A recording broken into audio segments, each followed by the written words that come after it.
Assalamualaikum warahmatullahi wabarakatuh. Waalaikumsalam warahmatullahi wabarakatuh. Selamat pagi Ibu Bapak. Pagi. Luar biasa. Alhamdulillah kita dapat berkumpul di tempat ini dalam keadaan sehat walafiat. Amin. Tak lupa salawat dan salam kita lupa curahkan dia kepada Nabi Alam dan Nabi Muhammad sallallahu alaihi wasallam. Pada kesempatan hari ini saya akan memaparkan atau mempresentasikan rencana tindak lanjut PKD PJOK yang sudah dilaksanakan dalam waktu memasuki 3 bulan ya, dari bulan September, Oktober, sekarang November. Pada modul akhir kali ini, modulnya yaitu tentang komunitas belajar juga. Jadi temanya itu merancang pembelajaran berbasis proyek dengan komunitas belajar sekolah atau KBS. Kemudian saya mengangkat tema juga menjaga kebugaran tubuh dengan berolahraga, disusun oleh saya sendiri karena ini tugas akhir juga yang Ibu Bapak. Nah, kita lanjut. Nah, latar belakang program perilaku malas gerak atau mager yang ditemukan di beberapa siswa menjadi suatu masalah di dalam pembelajaran PJOK yang mengakibatkan pembelajaran tidak efektif, aktif terlibat, dan berdampak terhadap tujuan pembelajaran yang sulit tercapai. Perilaku semacam ini demikian tidak boleh terus dibiarkan terjadi karena akan mengganggu terhadap kegiatan belajar. Maka dari itu perlu adanya program yang efektif atau solusi untuk dapat meningkatkan derajat kebugaran jasmani siswa. Nah, kemudian dengan adanya Kombel kita dapat melibatkan komunitas belajar di sekolah untuk mendorong siswa lebih aktif dalam kegiatan belajar. Nah, kemudian di sekolah juga mempunyai beberapa aset, diantaranya aset manusia, sosial, fisik, lingkungan, politik, agama, budaya, serta finansial. Tujuan program yang pertama, memfasilitasi pembelajaran PJOK yang berpihak dan berpusat pada siswa dengan melibatkan komunitas belajar sekolah. Nomor 2, meningkatkan kesadaran siswa akan pentingnya kebugaran jasmani bagi kesehatan tubuh. Yang ketiga, mengembangkan keterampilan untuk merencanakan dan melaksanakan program kebugaran fisik yang sesuai dengan kebutuhan tubuh. Lanjut, nah bisa dilihat capaian program dan langkah-langkahnya ya. Capaiannya yaitu pembelajaran berbasis proyek dengan pelibatan komunitas belajar sekolah agar tertanam pada diri siswa raga bugar dan jiwa sehat. Kemudian tercapainya profil pelajar Pancasila dengan tema bangunlah jiwa dan raganya oleh siswa. Nah ini juga keterkaitan dengan P5 ya, dan akan kita hadapi nanti ketika memilih tema bangunlah jiwa dan raganya. Kemudian masuk ke langkah-langkah yang pertama ada berdiskusi bersama pimpinan sekolah, guru, serta siswa tentang rencana yang akan dijalankan ke depan gitu. Kemudian materinya ada kebugaran jasmani, gizi seimbang, program kebugaran, kampanye kebugaran. Program kebugaran itu kita bisa dibuat seperti adanya kegiatan olahraga senam atau olahraga kekuatan, kelincahan, dan yang lainnya seperti itu. Kemudian pelaksanaannya, guru dan siswa membuat program latihan kebugaran yang akan dilaksanakan di sekolah. Nah, Dalam membuat program latihan kebugaran yang akan dilaksanakan sekolah, kita dapat mengikuti prinsip FIT, F, I, T, T. Nah, F yang pertama itu frekuensi, kemudian I nya intensitas, T yang kedua time, yang ketiga tip atau tipe. Frekuensinya itu kita mau seperti apa, mau selama apa gitu ya. Nah, kalau intensitasnya seberapa lama kita berolahraga, apakah 30 menit, 60 menit. Nah, frekuensi yang tadi misalkan dalam seminggu kita berolahraga berapa hari? Misal 3 hari. Senin olahraga, Selasa istirahat, Rabu olahraga lagi, Kamis istirahat, Jumat istirahat, bisa Sabtu ataupun Minggu. Nah, kita bisa bikin program seperti itu. Waktunya berapa lama dalam melakukan kegiatan? Bebas, terserah kita mau 30 menit, 60 menit dan seterusnya, ataupun sampai 2 jam ya. Tipenya yang tadi, tipe itu kegiatannya mau senam, mau jogging, lari, yoga, zumba, senam aerobik atau yang lainnya ya. Itu kita rencanakan ke depannya gitu, atau bisa dilakukan dari sekarang. Pelaksanaan yang berikutnya, siswa melaksanakan aktivitas kebugaran, aktivitas 4D yang sering kita laksanakan juga ya, berolahraga, bersih-bersih, berperan bersama, kemudian proyek kampanye kebugaran. Nah, di sini kita bisa melakukan atau membuat poster, slogan, foto-foto tentang kebugaran atau mengingatkan kebugaran itu seperti apa untuk tercapainya jiwa yang sehat dan raga yang kuat gitu. Kemudian hasilnya sesuai capaian di atas ya. Dari pelaksanaan yang kita laksanakan, harapannya tercapai apa yang kita rencanakan, tujuannya tercapai. Kita lanjut, struktur program. Yang pertama, program kegiatan kebugaran, menjaga kebugaran dengan berolahraga akan dilaksanakan pada bulan November 2024. Tempat bertempat di kelas, lapangan sekolah, serta lapangan bola voli. Target peserta kegiatan ini yaitu siswa-siswi kelas 4 sampai 6 SD atau kelas tinggi. Mitra dalam komunitas belajar. Komunitas belajar sekolah yang kita namakan Kombel Santun, Kombel Guru Santun, sebagai mitra utama dalam pelaksanaan evaluasi. Rekan sejawat yang terlibat, yang pertama guru PJOK sebagai mata pelajaran lokomotifnya yang menggerakkannya gitu. Kemudian ada guru kelas 6 berdiskusi bersama, mengembangkan materi dan aktivitas penugasan. Presentasi peserta didik dapat berupaya galeri PPT atau video pendek. Kemudian guru kelas 4 berdiskusi bersama, mengembangkan materi dan aktivitas memanfaatkan ragam gerak dan daya. Kelas 5, guru kelas 5 berdiskusi bersama, mengembangkan materi dan aktivitas persiapan penugasan serta dokumentasi kegiatan. Nah, kemudian juga dalam mata pelajarannya, misalkan dari mata pelajaran seni itu berkaitan dengan geraknya ya, gerak tubuhnya, karena itu dalam seni juga dijelaskan gitu, atau dibelajarkan senamnya dalam gerak tubuhnya gitu. Kemudian dari IPAS, kalau IPASnya itu mungkin organ tubuh, nah organ tubuhnya, makanan sehatnya dan yang lain sebagainya. Kalau bahasa Indonesia ya mungkin mencari materinya, nah seperti itu. Kemudian juga tadi yang seni kita bisa bikin dalam posternya seperti apa dan buatan dokumentasinya seperti itu. Kita lanjut. Di bahasa Indonesia ada bikin poster apa? Ya bahasa juga bikin poster.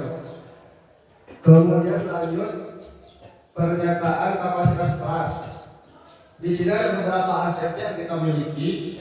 Yang pertama aset manusia seperti kepala sekolah, pengawas, guru, siswa, komite sekolah, dan orang tua. Kemudian aset sosial. Aset sosial itu kemampuan seluruh unsur yang terlibat dalam proyek ini untuk menjalin kolaborasi dan sinergitas dalam melaksanakan proyek.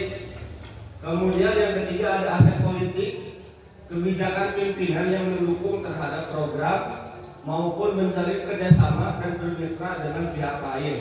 Nah, misalkan kita menggunakan lapangan luar sekolah ya, itu bisa oleh kepala sekolah atau gurunya yang dapat berpolitik dengan baik agar diizinkan seperti itu. Kemudian aset finansial, adanya dana dari sekolah untuk keberlangsungan kegiatan proyek. Nah, kegiatan itu juga perlu dana juga ya untuk keberlangsungannya, baik dari sekolah ataupun dari yang lainnya. Kalau di sekolah misalkan bos atau yang lainnya ya. Kemudian aset fisik dan lingkungan sekolah yang bersih dan nyaman. Kemudian lapangan sekolah, peralatan olahraga untuk fisiknya, laptop, sound, dan lainnya. Kemudian aset agama dan budaya, warga sekolah yang taat beribadah, kemudian bergotong royong yang masih terjalin dengan baik. Nah, di sini juga harus terjalin bekerjasamanya. Nah, kemudian ada rencana evaluasi. Yang pertama, kegiatan evaluasi pelaksanaan program proyek ini dilakukan dalam bentuk rapat evaluasi. Evaluasi bersama pimpinan sekolah, guru, dan perwakilan peserta didik. Atau kita juga bisa dilakukan dalam kegiatan kombel juga ya Bu Bapak, kita diskusi evaluasi kegiatan dari kegiatan kombel sekolah. Kemudian yang kedua, evaluasi program ini dilakukan dengan wawancara langsung kepada pimpinan sekolah, guru, dan peserta didik untuk memberikan tanggapan terhadap kegiatan program proyek yang telah dilaksanakan. Nah, ini juga termasuk umpan balik ya, berbaik langsung kepada para sekolah, guru, peserta didik. Bagaimana keberlangsungan atau program kita sudah dijalankan, sudah tercapai baik ataupun tidak. Kemudian ada kemungkinan tantangan. Yang pertama, kegiatan program ini memiliki kemungkinan tantangan juga. Yang pertama itu ada faktor cuaca yang mengakibatkan program kegiatan proyek ini terhambat dalam pelaksanaannya. Apalagi sekarang adanya musim hujan ya, kalau kegiatan di luar pasti akan terhambat atau tidak terlaksana. Makanya itu tadi juga dijelaskan ada ruang kelas, nah bisa dilaksanakan di dalam kelas seperti itu. Kemudian yang kedua, kesulitan siswa mengikuti kegiatan karena faktor kebugaran. Nah, pengalaman juga ya Ibu Bapak, ketika pembelajaran PJOK, anak-anak itu sebelum kegiatan materi inti sudah mengeluh kelelahan, baru juga pemanasan, ya senam-senam statis, dinamis gitu. Udah Pak capek, nah, udah capek atas sebagainya, jadinya siswa-siswi itu kepinggir ketika pembelajaran inti. Nah, yang mengikuti sedikit gitu, tidak semuanya. Jadi harapan tercapai tujuan pembelajaran juga akan sulit gitu. Kemudian pembelajaran juga tidak akan aktif terlibat, tidak variatif gitu, yang aktif-aktif, yang di pinggir-pinggir, apalagi yang ke warung gitu ya karena capek atau apa. Kemudian keterbatasan waktu untuk melakukan refleksi yang mendalam. Nah, untuk ini juga kan sekarang kita di penghujung semester juga ya, karena pasti akan nanti kan sibuk dengan tugasnya masing-masing dalam melaksanakan ujian, mengecek jawaban juga, pasti akan melakukan kegiatan yang sibuk. Nah, jadi waktu untuk melakukan refleksi kegiatan program ini tidak dapat dilaksanakan dengan lama atau cukup mendalam seperti itu ya. Kemudian, nah, sudah, terima kasih. Di sini ada quotes ya, terakhir sebelum sesi tanya jawab atau tanggapan dari ibu bapak juga. Ketekunan adalah kunci kesuksesan. Jangan menyerah, tetaplah bergerak maju walaupun halangan datang bertubi-tubi. Seperti itu Bapak, jadi kita harus optimis, jangan pesimis terus. Yang tadi kata Bapak pengawas kita jelaskan. Mungkin pemaparannya cukup sekian. Barangkali ada Bapak Ibu yang ingin bertanya untuk kesuksesan program ini atau memberikan pendapatnya, silakan. Boleh Ibu Ketua Pembangunan kita.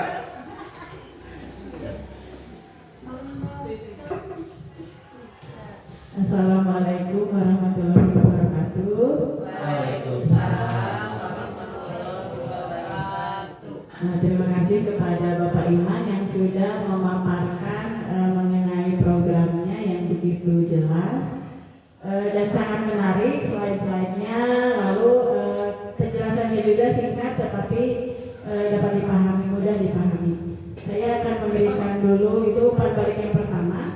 Untuk umpan balik yang kedua, luar biasa sekali program Pak Iman ini, yaitu jika disambungkan dengan kurikulum yang akan mendatang yang saya perhatikan, di situ kan ada program dari Menteri kita yang baru itu adalah program kebiasaan ya. Di antaranya ada kebiasaan yang makan sehat, berolahraga, terus satu lagi itu apa? Bangun pagi. Itu kan berarti bisa termasuk ke dalam program yang sudah Pak Iman tadi rancang gitu ya. Ya mudah-mudahan programnya dapat terlaksanakan di sekolah kita karena program ini sangat luar biasa. Yang ingin saya tanyakan ya Pak Iman, yang pertama tadi Pak Iman target untuk melaksanakan program ini adalah hanya untuk di kelas tinggi ya, kelas 4, 5, 6. Nah yang namanya program yang saya tahu, kalau program sekolah itu kan berarti harus mencakup kebutuhan semua murid ya di semua jenjang dari kelas 1 sampai 6. Nah, apakah program ini hanya untuk kelas tinggi, bagaimana saja kalau programnya seperti itu? Nah, untuk kelas rendahnya bagaimana gitu? Untuk kelas 1, 2, dan 3, apakah ada rencana yang lain atau program yang lain? Lalu apa yang membedakannya kalau ada? Nah, yang kedua, apa Bu?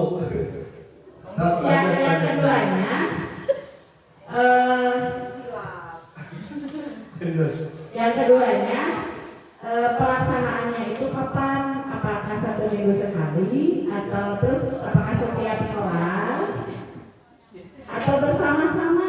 Seperti itu. Terima kasih. Wassalamualaikum warahmatullahi wabarakatuh. Waalaikumsalam warahmatullahi wabarakatuh. Pertanyaannya kelas 1, 2, 3. Mungkin ada lagi yang mau bertanya atau dijawab dulu satu persatu? Jawab langsung. Sudah terwakilkan pertanyaan aku. Baik, mungkin yang tadi ya, terima kasih kepada Ibu Tira yang sekaligus kedua pembangun sekolah kita.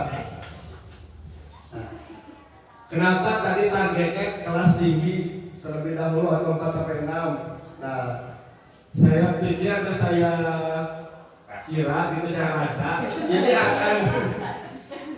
ini akan sebagai uji coba dulu gitu di kelas tinggi apakah kegiatan ini berjalan ataupun tidak. Nah, jadi apalagi kan tadi ada banner atau poster tentang kebugaran, materi-materi kebugaran, makanan sehat, makanan bergizi. Itu nanti setiap kelas itu membuat poster sebagai dari bisa dikelompokkan, ada tugas ada kelompok-kelompok tersebut kan di kelas, dan bisa diberdayakan seperti itu. Nah, kemudian ketika kegiatan ini berjalan di kelas tinggi, nah bisa nanti diimbaskan ke kelas rendah, karena kelas rendah kan dari pengelolaan kelas juga butuh ekstra ya. Nah, karena itu kan perkembangannya juga belum seperti yang kelas tinggi, jadi lebih mudah ini program dilaksanakan dulu di kelas yang tinggi, kelas atas, nanti kita imbaskan lagi ke kelas yang rendah seperti itu.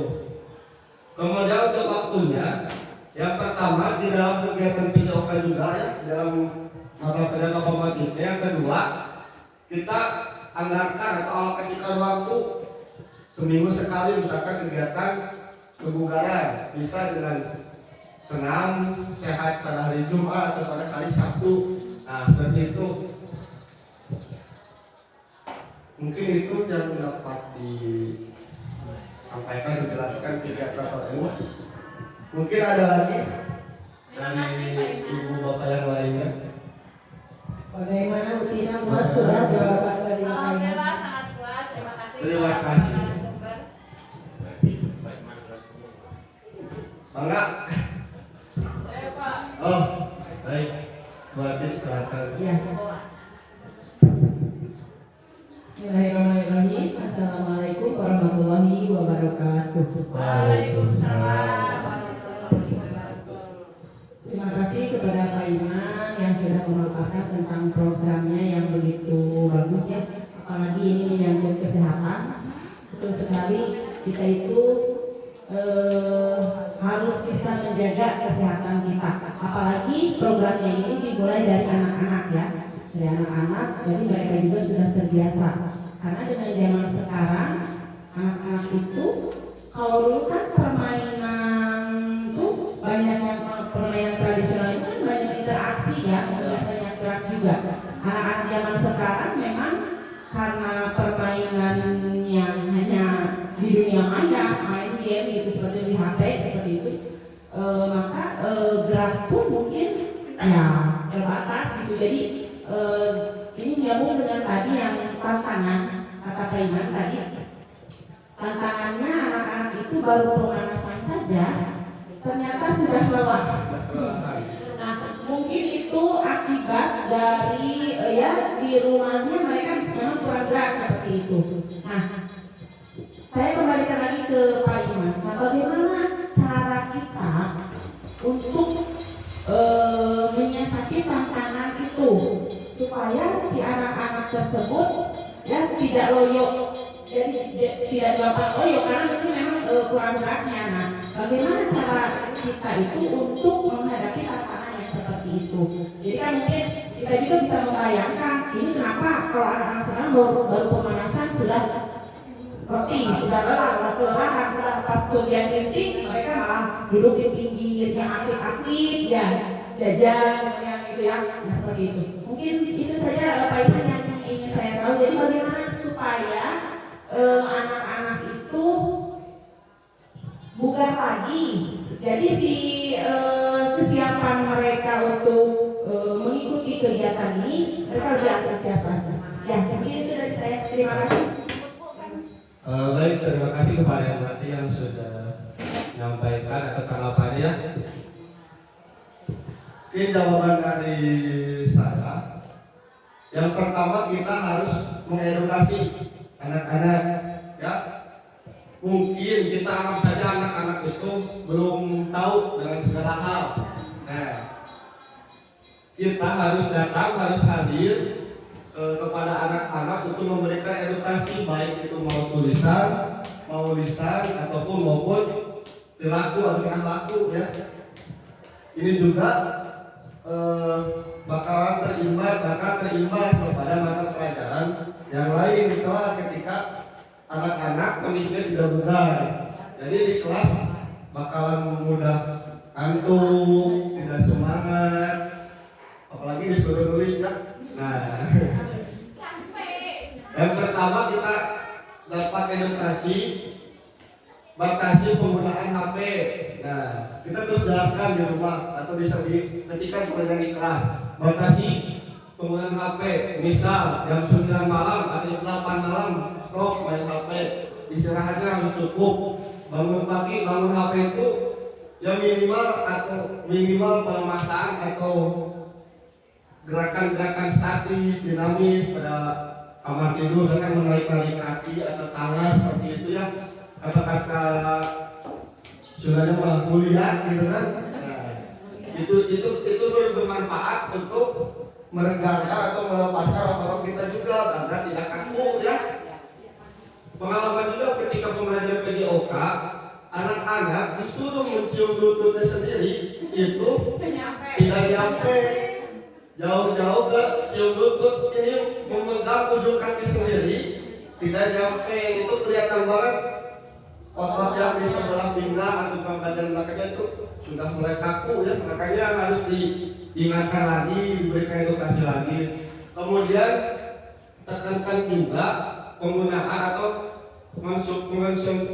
konsumsi minum air putih ya, yang banyak, jangan sampai kebanyakan minuman air kemasan seperti di luar sana, karena banyak berita juga usia SD, usia SMP yang masih muda, masih anak-anak sudah mengalami cuci darah ataupun hal-hal penyakit yang lainnya, karena itu sudah terganggu saluran pencernaannya ataupun sampai ke ginjalnya seperti itu.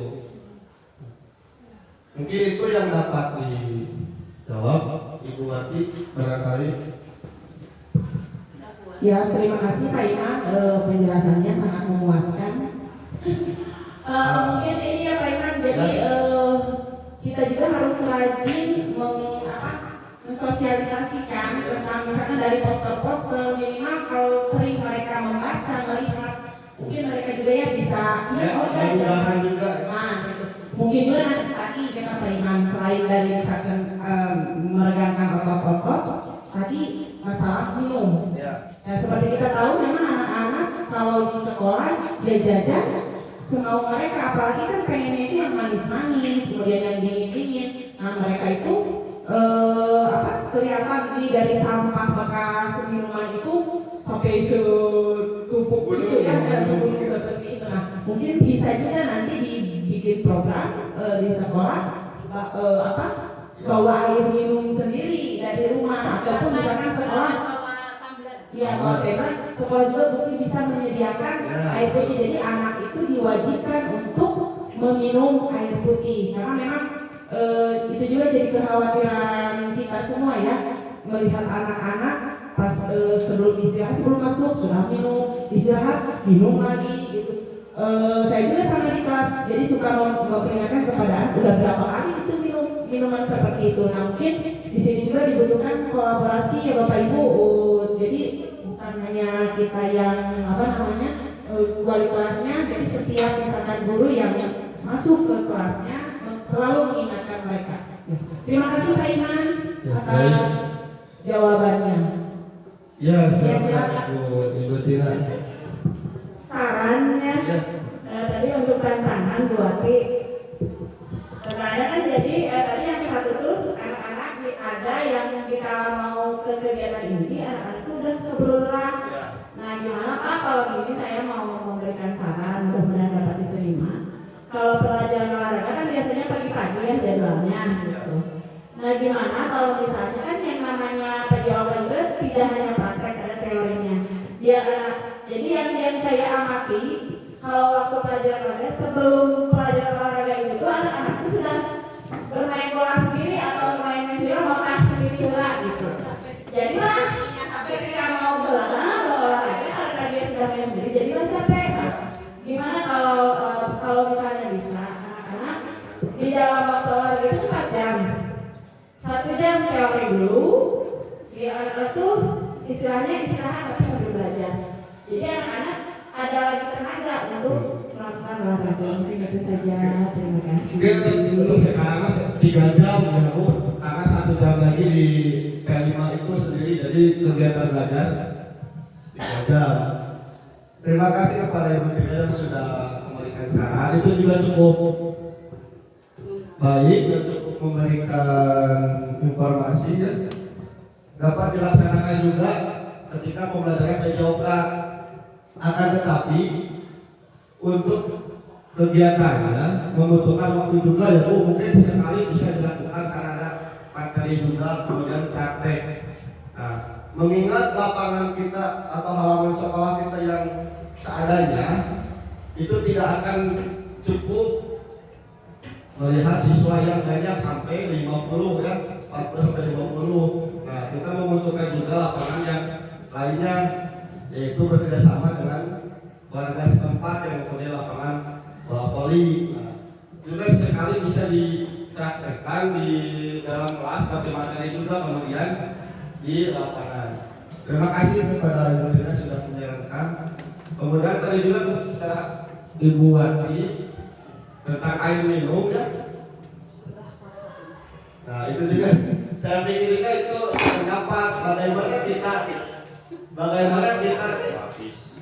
menginformasikan kepada siswa untuk membawa botol minum sendiri dari rumah. Nah kemudian siswa ataupun wali kelasnya juga menyiapkan air minumnya seperti kita dari uang kas. Nah, air galon sekarang kan ada vakumnya bisa dipijit gitu kan, jadi tidak akan ribet. Siswa tinggal dadah dengan botol sendiri. Nantinya kita tidak akan mengurus nanti sampah yang begitu banyak ya, sampahnya yang dibuang di kolong meja, di halaman sekolah. Iya, nanti kita programnya ke depan ya. Soalnya kita juga nantinya.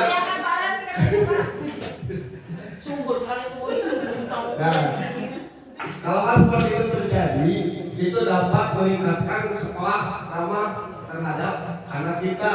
Kemudian nanti juga kedepannya semoga kita akan menjadi sekolah yang adiwiyata, memanfaatkan barang bekas juga. Melihat sekolah lain, pengolahan sampah itu sudah dilaksanakan yang namanya ekobrik. Nah, jadi sampahnya dicuci, dijemur, terus digunting, kemudian dimasukkan ke botol minum yang 1,5 liter, dipres, bisa dibuat kursi, dibuat meja. Nah, sekolah lain sudah dilaksanakan seperti itu ya. Mungkin sekolah kita berharap kedepannya bisa berkolaborasi lagi dan menciptakan hal yang semacam itu dari masalah sampah sekolah. Oke, ada lagi? Cukup? Mana Bapak Ali? Silakan.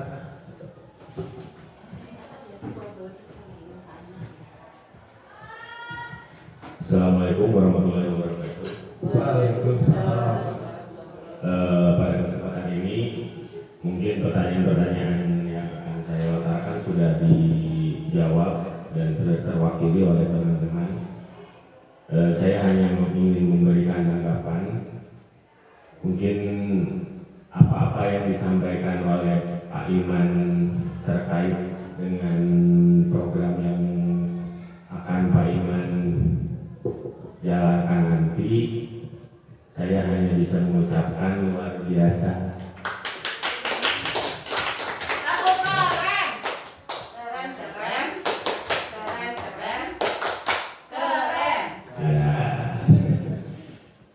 Ya, alhamdulillah. Jadi saya mempunyai pengetahuan tentang anak-anak pada zaman sekarang, termasuk mungkin kemampuan anak-anak. Terus terang, kalau dulu saya SMP kelas 3 saja masih bisa berempat. Berempat yang belakang itu. Ayam seperti jembatan. Nah, kalau sekarang mah kayak ya. Dengan barometer kalau itu bisa berarti nyium lutut, tangan ke itu sudah pasti bisa gitu. Nah, saya baru tahu bahwa sekarang anak-anak untuk menggapai kakinya sendiri saja tidak bisa gitu. Itu kan suatu kekhawatiran ke depannya anak-anak jangankan bisa maksimal dalam olahraga, dalam gerak lenturan saja anak-anak tidak bisa. Nah, mungkin kami sebagai wali kelas bisa dengan pengetahuan seperti ini bisa membantu menggerakkan mungkin anak-anak dari rumah. Jadi seperti yang tadi Pak Iman bilang, saya juga pernah mendengar bahwa mulia itu penting, Bu. Mulia itu setiap bangun tidur itu menggeliat itu penting. Jadi jangan sampai saat saya kuliah orang kesulitan angkat, nah, itu beresiko besar akan terkilir ya. Alhamdulillah dengan pemaparan materi dari Pak Iman saya lebih tahu kondisi anak seperti apa. Kemudian ilmu-ilmu terbaru tentang pendidikan olahraga saya lebih paham dan mungkin akan saya jadikan barometer untuk kedepannya berkolaborasi dengan guru PJOK. Tepuk tangan dulu buat Pak Iman. Terima kasih. Assalamualaikum warahmatullahi wabarakatuh. Terima kasih kepada Bapak Ali yang sudah menanggapi dan tanggapannya sangat luar biasa ya, sehingga kita dapat berkolaborasi nanti dengan guru kelas masing-masing. Mungkin cukup ya, tidak ada lagi. Oke. Kita dari pemaparan dan presentasi merancang kegiatan proyek yang berbasis di komunitas belajar sekolah ditutup dengan sebuah pantun ya Ibu Bapak. Kita pantun dulu. Burung dara, burung cendrawasih bisa dicari di Papua. Cukup sekian dan terima kasih. Semoga bermanfaat bagi kita semua.